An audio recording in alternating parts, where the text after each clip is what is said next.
So our first question comes from Forrest. He asks, which board would you recommend as the best one-board quiver for surfing the most amount of conditions and locations in California?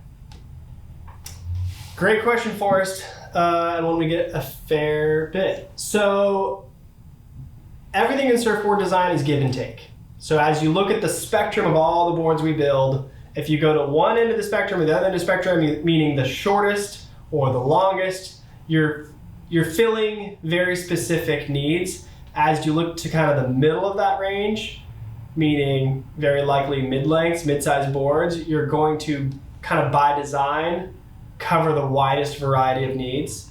So within that, our most two popular boards would either be the Joy or the Pleasant Pheasant.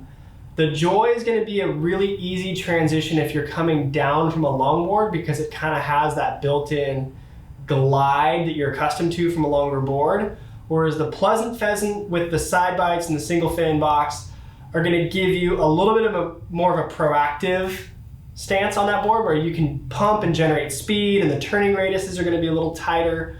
So if you're coming up from a short board or a fish, the Pleasant Pheasant is probably going to be a more natural landing place for you.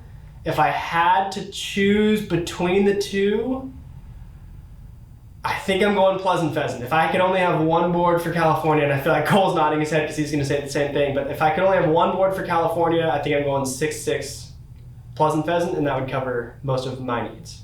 6'8", and you've got the right answer. There you go.